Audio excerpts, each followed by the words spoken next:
and I felt really good doing them. Meditation is something I believe in completely, and I want to share it with people.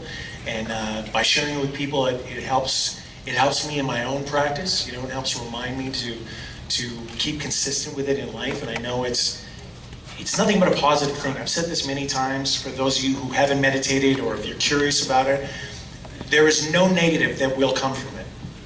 Nothing. It can only benefit your life. And I'm talking even 5 minutes a day. It's 5 minutes of silence in the morning. It can be really, really transformative and incredible. Or it can be subtle. It can be something that's, you know, it's little increments. It's something you have to be consistent about. But it's really helped me through some dark times. And I know a lot of you who followed that's followed us online for Zen for Minds. We're hoping for more, and all I can say to you is I promise to try and get more soon. Yeah. Thank you. Hi, Tahmoh. Hi, how are you? Yeah, you got it. Good, how are you?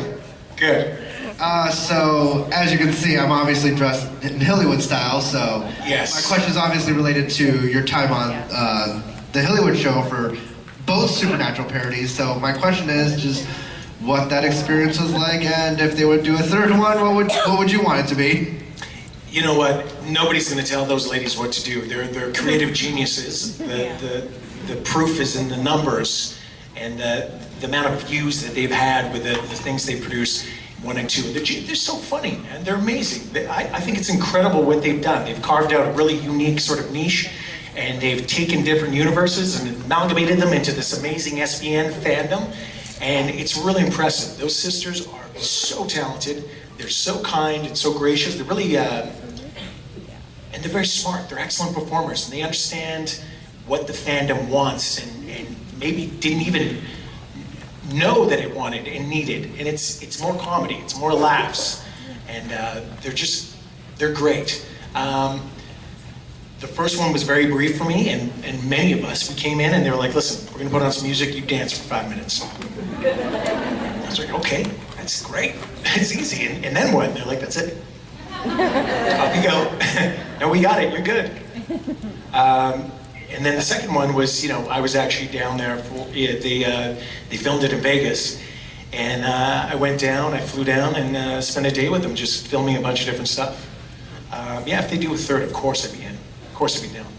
They're so talented, man. Yeah. Thank you. Hi. I'm Jordan. Hi, Jordan. Nice to meet you. Nice to meet you too. Okay, so my question for you is, what would you say is your top 3 all-time favorite moments on Supernatural? Top 3 all-time favorites. Well, you know, whenever I got a good scene with the boys, that was always enjoyable. I'm an actor and I love to act, so I love a well-written scene, something that challenges me, something that I can really sink my teeth into.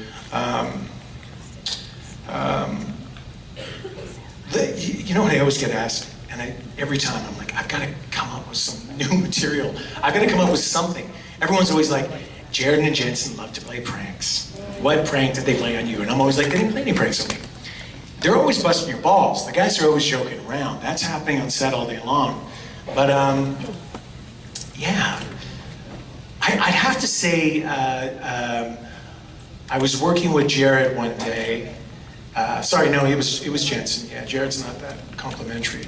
Yeah, it was Jensen. Jensen, you know, we finished a scene, and I was figuring, because I'd been warned about the jokes, the pranks, and I was always slightly on guard, giving those boys a look like, I don't know if you want to try it. Might be a round kick involved. Anyway, they came up, or I should say Jensen came up. He said, Tahmoh, I just want to tell you, I think you're a fantastic actor, and it was lovely having you on the show. And I was like, really? That's very kind of you. Thank you so much. That's very nice of you. Thank you very much.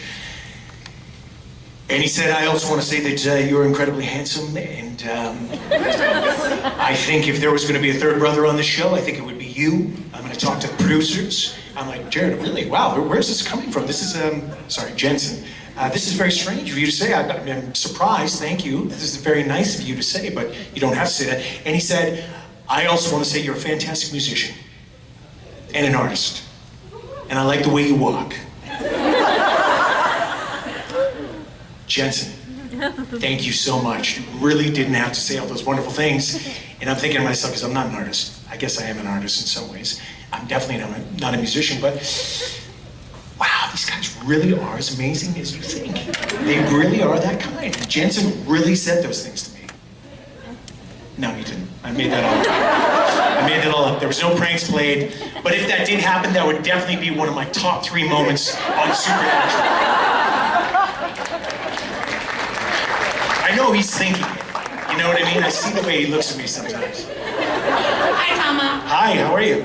I'm good. How are you? Good. Good. So I was talking to Jeffrey the other day, and he was kind of talking about some of his favorite parts of playing Asmodeus. So I was kind of wondering what some of your favorite parts of playing Gadriel were, and how you had fun with that on Supernatural.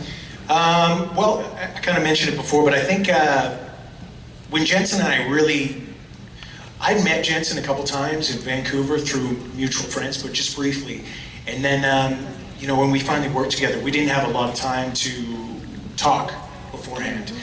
But we had a heavy scene to do. We got right into it. And it was, you know, I gotta say, I was thoroughly impressed at how committed he was and how, when you've been doing a show for a long time, in my experience, working with other actors on different shows, sometimes the actor will dial it in.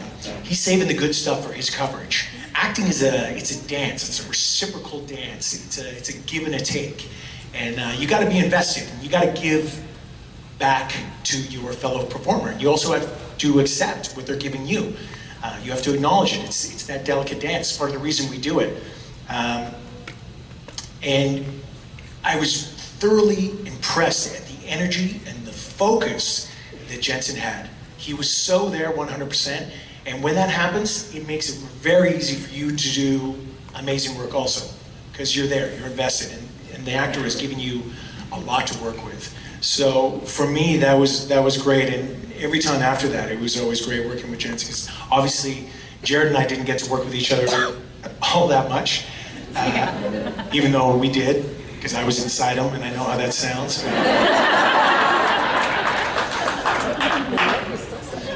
Yeah, back to Jensen. We got to work together a lot, and that was great. So those were some of my best experiences, but I have to say, too, when you see a show that's been going on as long as this show has, and they've got pretty much the same crew and the same people who have been working with them since the jump, it's such a unique thing, man, because it's like a large, well-functioning family. Do you know what I mean? Like a family that, you know those families when you go over to your friend's house and you're like, I wish my family was like this. And everybody's laughing and everyone's joking and telling great stories and they just get along. That's kind of how these guys are. They're always taking the piss out of each other. They're always joking around, but and yet they're professional because they're so seasoned and versed at what they've done that, you know, when it's time to work, they turn it on. And then when it's not time to work, they just turn it off. So the whole experience for me was really good. And then I've been able to travel the world and do conventions with these guys and all of you as a result of the show. So it's been very good for me. Thank you. Hi there. Hi, how are you? Good, how are you? Good. I'm Jessie. It's Hi, nice Jessie. to meet you. So I actually first saw you on Dollhouse, so I was really excited when I was watching Supernatural and I saw you came out. I was like, I know him, and it was awesome. So I just wanted to ask you about your experience on Dollhouse because I'm a big Joss Whedon fan, and I love Eliza, and I love that show. It was such a good show. Yeah, it was good. It was good. I've spoken on this before, but the show had so much hype because Joss Whedon was being wooed back to Fox. And everybody knows how that first time around went with, you know, yeah, exactly, Firefly. It just, you know, the show was aired out of order and they just, the relationship didn't end well. But there was new people at Fox, new, you know, heads of the studio, and they wooed Joss back and they told him he could do his thing. And it was incredible in the beginning because I was like, I was still doing Battlestar and I got hired by Joss for Dollhouse, and it's Joss Whedon. I was so excited. I was like, what a transition, My career's going amazing. I can't wait to do this. He told me all about the character. We had a 45-minute conversation. We talked about books and everything. We had a meeting of minds, and I'm like, this is going to be amazing. In a very quick time, we went from the word on the street and in the press was that we were going to open for 24, which was the biggest show at the time. That was huge for me. I was so excited. In about a 2-month period, it went from you're going to open for 24 to you're opening on the death slot on Friday night. We're going to reshoot that pilot, that amazing pilot you did. We're going to reshoot a bunch of scenes, and we're going to cut it all up and piece it together, and everything's going to be chronologically in a different order because the studio wanted it. So we came out of the gates struggling, unfortunately. And that's why there was a few bumpy episodes, but there's some exceptional ones too, right? Because Joss and his writing staff are so incredible, and so much of the cast was incredible. There was a lot of real talent on there. Yeah, it really was. And it had, if you look at all the shows now and a lot of the topics that are popular, like so many of them, DOA, ultra carbon, things dealing with outer body experiences, different dimensions, being different, having different personalities, downloaded, all these ideas. Joss was so ahead of the game, as he always is. The guy's a genius. So it's unfortunate it didn't go longer, but I cherished those 2 years, and they were really incredible to me, and I made some good friends off of it too. Yeah. Thank you. Hi. Hi, my name is Melissa, and I was wondering, since Jared was actually the first one to film Gadriel scenes, Yeah. I was wondering if you used his performance to craft your performance, and how so? That's a good question. I usually get asked this. So I didn't realize that Jared had played Ezekiel or Gadriel first. I didn't know that. I thought I'd been hired to play the guy. So I came in with my choices, and I'm like, I'm playing an angel. This is amazing. I'm going to do this. I'm going to do this. I made some very specific choices. And then the day that I was going to do my very first scene, the director comes up to me and he says, hey, would you like to see what Jared's done? And I said, what Jared's done with what? And he said, well, playing Ezekiel, who we thought was Ezekiel, right? I said, what do you, come again, what do you mean? I'm playing him. Am I not going, have I not, has he already done this? I thought I was going first. I was told I was going first. And he's like, yeah, no, he's done it. He's done a big scene. And he said, but we're gonna shoot in 5 minutes. So do you want to see that? Yeah, I was like, I guess so. I mean, lead to the show, you know, maybe I should see what he's doing if I'm going to be playing him. Thank you so much for that generous 5 minutes. I really appreciate that. You got a lot more belief in my talent than I do. Wow, I stressed out instantly when he said that. I was like, oh my God, come on, please. So I saw what he did. Luckily, what he did was so specific. He was, you know, the way he was moving, and he had a very almost supernatural, almost superhero type thing that he was doing. And he even slightly changed his cadence, and the way he was speaking was kind of in line with the way I pictured. I pictured Gadriel speaking kind of like as if he was from a different era. He's an angel, you know. He's not, there's no reference to you know, social norms at this time, current contemporary things. So he would speak in a different way, and Jared was doing specific stuff that just kind of worked with what I planned, luckily. So I had a mini panic attack, and then I saw what he did, and then I just went and did my thing, and it all ended up working out in the end. But I am very happy that he was doing what he was doing, and it was close to what I was doing, and not something completely different, because I think if that was the case, that 6-episode arc would have turned into a 1-episode arc. Thank you. Hi, how are you? Nervous. Are you really? Yeah. Yeah, you know what? That's totally normal. I get nervous too. I'm also a big fan of Dollhouse. It's one of mine and my sister's favorite shows. Okay, great. So thank you for that. You did an amazing job. Thank you. I was just wondering if you felt there was any similarities between Paul and Gadriel. Interesting. Let me turn that on you really quickly. What did you see that were similar other than that handsome actor who played. No, I'm just joking. I mean, the looks. I mean, come on now. There was like just the strong sense of they both felt what they were doing was right. Yeah. And then, of course, sometimes they turned dark. Yeah. Obviously.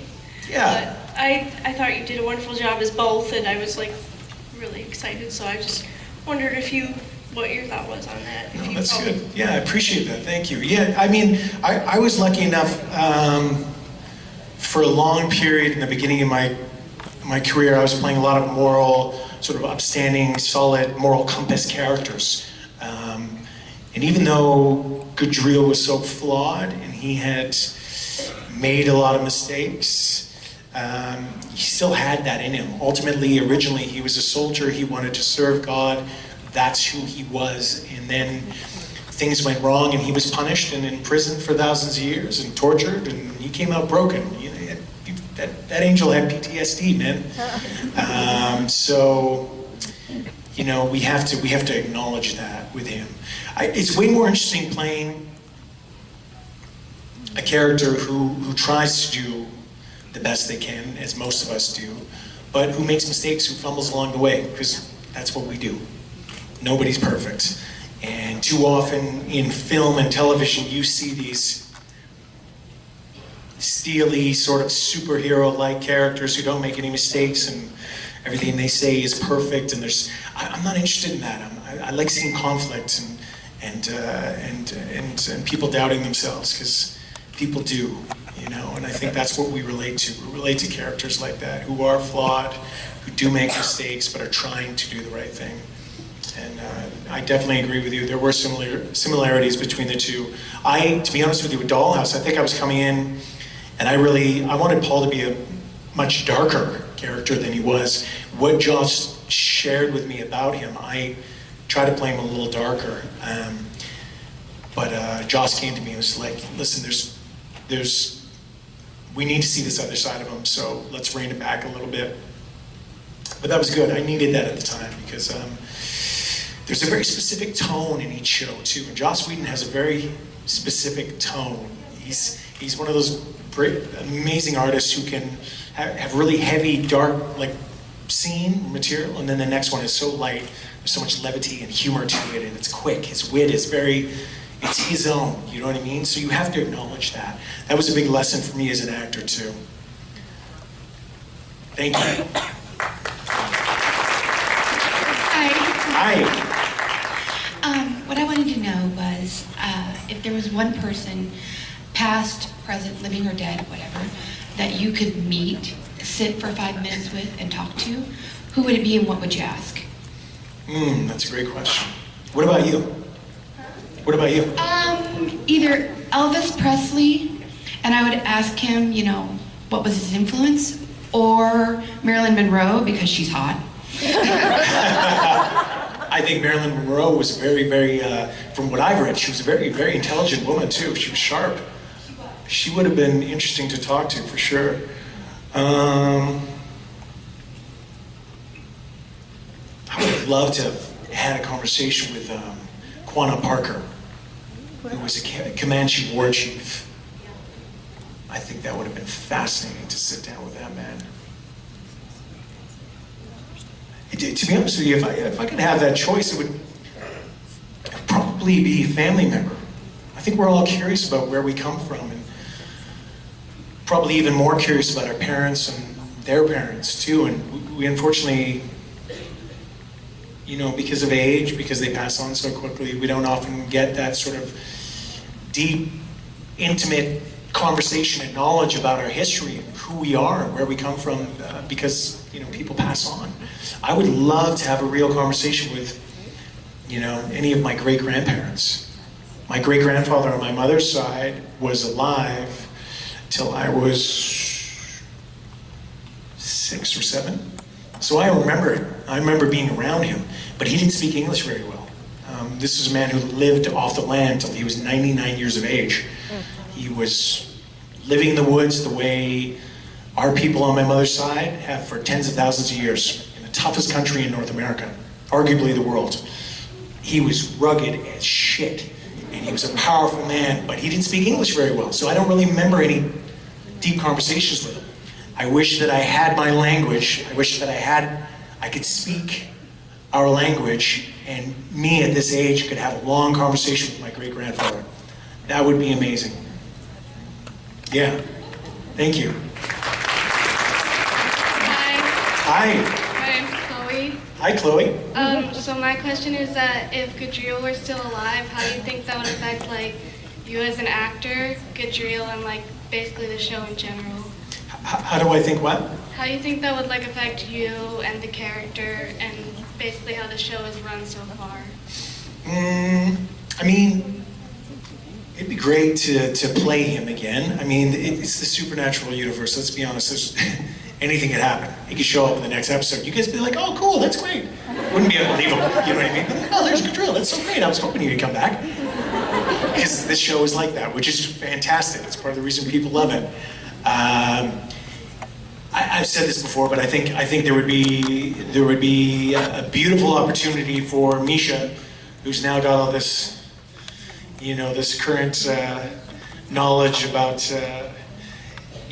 politics and humor and media and culture that he never had before, to be sort of taking the piss out of his unknowing angel, Gadriel. We saw only one brief scene of that, you know, with the few scenes that Misha and I shared, and I think there would be more of that. It'd be great to work with Jared too, you know, to work with him more. We worked a bit together, but not a ton, and he's a sweetheart, man. He's a great guy, and I'd love to work with him. They can do anything in this show. I would be down if I was available and it was happening and it all worked out. I'd be absolutely honored to come back and play with the Supernatural gang. Thank you. Hi. Hi. So I know you said before that you like to do your own stunts and you like to be challenged, and you've had some injuries. And I was curious if there's any stunts that you would not be willing to do. Yeah, there's lots of them. You know what it comes down to is when there's a fight scene, I'm doing it. Almost always. That said, there were scenes in Dollhouse where parts of the fight scene I was not doing because my character is falling off of the back of the car onto his upper back, like basically his neck. I'm not good enough to do that. I'm gonna go and try that and I'm gonna break my own neck. And the fact that the stunt people, the doubles they had for us could do that is incredible. The stunt community, stunt performers in general, do not get all acknowledged enough. They are incredible. They are amazing. They are amazing, and they should be recognized for their own academy. It's ridiculous that they don't have a category recognizing their accomplishments. These people risk their lives all the time, and they get injured, they get hurt, and they die. It happens.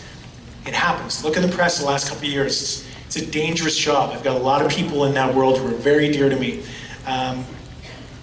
But you know, when it comes to fight scene and stuff like that, and I'm all about it, because I've been doing it a long time and I move in a very specific way, and the few times that I've let them, not even let them, they've gone and sort of, like, I'll give you an example. There was a scene in Castle where they got a stunt guy for me, and the kid was, you know, he was rugged. He was maybe a little shorter than me, but he was a kind of a burly guy, and he injured his ankle, which was obvious to me right away because I'm an observant person, especially the way people move.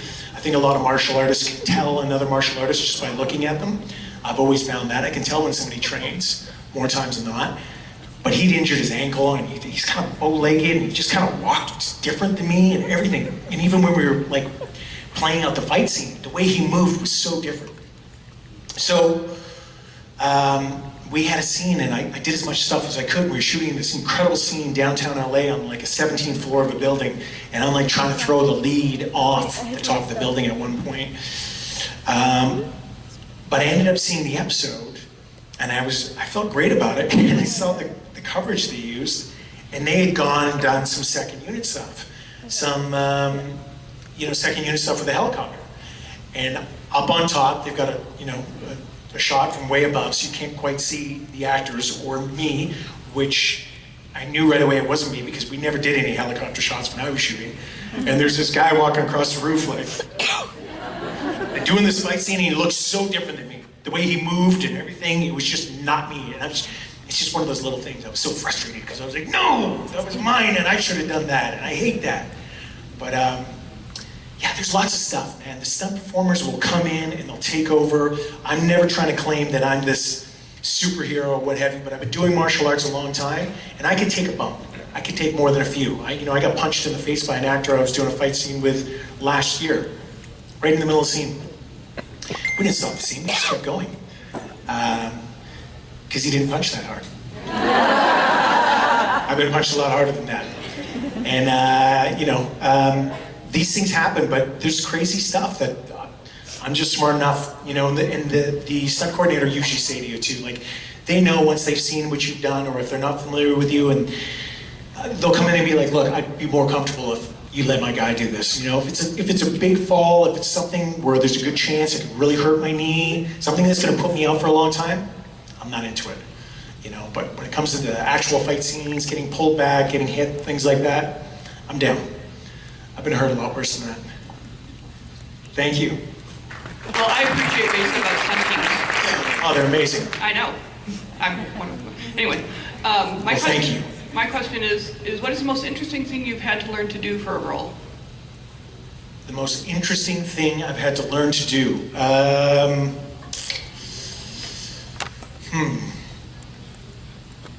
The problem is, when you do film, and especially if there's a budget, let me back it up. Part of the reason I wanted to become an actor when I was a young man, I was a little boy growing up in northern Canada, being in an isolated, tiny community. I'd see these characters on screen and I'd be like, Dad, is that really the actor playing the piano? And he'd be like, yes, that's the actor playing the piano. You can see that he's doing that. That's not a special effect. And I'm like, well, do you think he played it before? And my father would say, I bet you he didn't, but this is a big budget film. They probably trained him for 6 months to do this. And I just thought that was incredible. I'm like, wow. And he got to do it in this, this different city and this different era. To me, that was just, I thought, man, if I could do that, that would be incredible. To learn to play an instrument, a martial art, to do an accent, to do it in this era, to travel to do a film in Tahiti or some exotic place. That was always something that really, really attracted to me. But unfortunately, oftentimes, as actors in this business, we just don't have that luxury. We get the roles not soon before. We're rarely given the time to prepare the way we want to. There's only been a few times where I've had, like when I did Altered Carbon, that was actually one of the first times probably in my career where we were doing the stunt rehearsals a month and a half before we shot, which was incredible. We were rehearsing an amazing performance. A huge level fight with many different players, so many different beats, something that you would have to rehearse the hell out of to be safe, so no one would get hurt. That was incredible for me, but that was one of the few times I was able to do that. I'd say the most challenging or interesting thing I've been asked to do is accents. I've done a few different dialects professionally. All of them, I would say, I wish I had more time to work on them, because they were always very last minute. But it's something I'm trying to work on in my own time, privately, because I think, it really, to get an accent, you can work with a dialect coach as much as you want, but to get the inflection, the brightness, the authenticity of a dialect, you have to be familiar with the culture. You know what I mean? Yeah. Oftentimes you'll hear American actors or North American actors do British accents, and there's something missing. Yeah. It's because they haven't spent time over there. They don't understand British culture. Do you know what I'm saying? That's the one thing. So that's something I'd like to work on more, and I'm actually trying to do it my own in my class and just outside of work professionally, just doing it as my own practice. Yeah. Thank you. Hi. Hi. How are you? I'm good. How are you? Good. I had a question about your interest in the martial arts, like what you practice, have been in, and how long, and why you started. I think I started.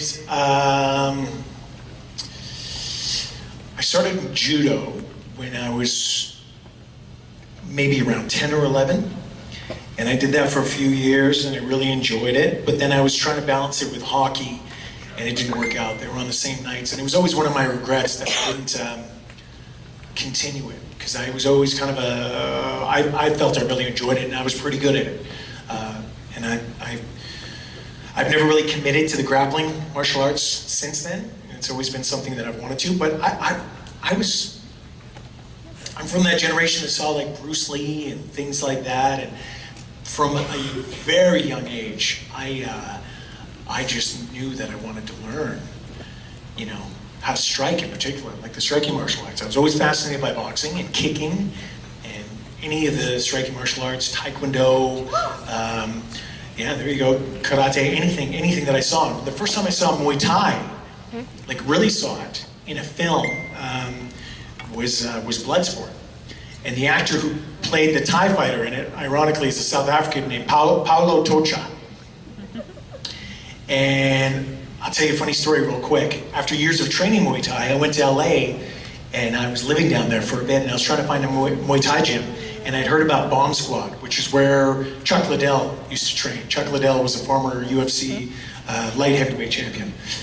And I went to that gym and there was a guy at the desk. He was bald and probably about 50, but a very intense face and eyes. And I kept looking at him going, I really recognize this guy. Who is this guy? Anyway, he signed me up and he was going to be teaching the class that night. And it wasn't until the next class that I figured out that it was Paulo Tocha. He's the guy he had the big mustache in Bloodsport. For any of you who've seen that Jean-Claude Van Damme classic, he's the one Muay Thai fighter out of the whole Kumite thing. So I remember seeing the way he moved and then finding out more about Muay Thai, and I was like, that is probably the most devastating, effective-looking, striking martial art I've ever seen. So as soon as I moved to the city and I was able to access it, I started training in it. It's still my favorite. Yeah. Thank you. Hi. So my question is that post God leaving heaven, out of all the angels, Castiel has had like the most connection to him, like between the Winchesters and then God bringing him back. So do you think if Gadriel had known that, he would have sided with Cass instead of Metatron? Probably. Yeah. I mean, that makes sense. What do you think? Knowing, having seen the performance of Gadriel and the way he acted over the arc that you saw, what do you think? I think he still would have gone with Metatron. Yeah? Yeah, just because I don't think he enjoyed like how the Winchesters were and Cass was too like, you know, gung-ho with whatever they wanted to do. Like Gadriel was a lot more like play by the book and like it just, Metatron like played up to that. Mm-hmm, he did. He did manipulate him for a long time, didn't he? That's an interesting question, thank you for that. Thanks. You have to ask me a question. Hi.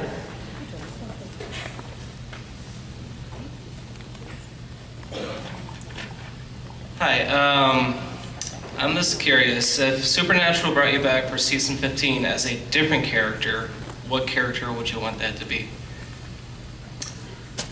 I have no idea, man. I mean, I'd be down. I'm always into a challenge, man. If they wanted me to play someone else, I'd be into it. Wow, I don't know. Any character that's already been on Supernatural. Oh, any character that's already been on Supernatural. How about Mark Shepard's role? He's fine. I always remember that scene turning on the television one time randomly and he's getting massaged and the woman is rubbing him down and Shepard just looks so happy. I was like, I want that scene. Hi. Hi. So I have a quick question. He's real enthused with your panel, sorry. I can see that. So my question is, my last name sounds nothing like it's spelled, and I'm wondering how many people screw up your name. Because honestly, I didn't know how to say it until your panel. Yeah, they screw it up every day of my life. Every day of my life. I'm pretty used to it. Yeah. Yeah, they always screw it up. They always do. I can't fault them for it. It's a unique name. My first and last name are unique. It always amazes me how People sometimes throw in an extra syllable, though. It's the strangest thing. I used to have teachers do that. They'd call me like Timote or something. Timote, Tumaha, Tumaha. What? Tahmoh. Timoha? You're an English teacher. Where did you study again? Where did you get your degree? I got to a point when I was young, I just stopped correcting people. I get so frustrated with people slaughtering my name. Now I'm a little bit more patient. I'll try and teach you like maybe 3 times. After that, that's it. Can't help you anymore. It's funny how people screw up the last name too. It's a British name. It is very unique though. It's not common at all. Penikett. But people manage to screw that one up too. Yes, you should have heard the guy at the airport yesterday. Well, my last name is Lausier, and it's pronounced Lozier. Okay. And I've been called Lazier, Lozier. Can you spell it one more time? Lausier. So is it originally French or? French, yes. Yeah, Lozier. Yeah, Lozier. Lozier. Well, that's what it is now. Yes. At one point it was Lozier. Well, I don't do the whole. Si tu parles français, Lozier. Yeah, exactly. Well, it's a beautiful name. Thank and I feel your pain. I feel rich close by. Maybe he'll text me by the end of the day. Hi. Hi. Hey, you. I know you. I was coming because I saw no one. You told a lovely story in Rome about your new friends on the Spanish Steps and some necklaces. I was thinking that could, if there's no one else with questions, you know. I wish I could do this justice. I gotta remember this. Yeah. The boys and I think it was Jason Mann and I and Jensen. I don't know, a few of us we were sitting. We were actually at the hotel, and an African gentleman went by, and he had this beautiful necklace, and he was like, you know, my friend, I want to give this to you. And I said, no, my friend, it's okay. I don't need this. We were actually in deep conversation too. You know, when you're in deep conversation and someone just interrupts, and then they won't stop interrupting, and you try and make it obvious, you feel them coming up, and you get a little more intense to your conversation, maybe you even turn your back a little bit more towards them, and yet they're gonna come in anyway. That was this guy. And he insisted, he kept interrupting, my friend, I want to give you this necklace for your child. I said, how do you know I have a child? He goes, I know you have a child. And I said, my friend, I don't need your necklace. I appreciate it, thank you. It's a beautiful necklace. We don't need this necklace.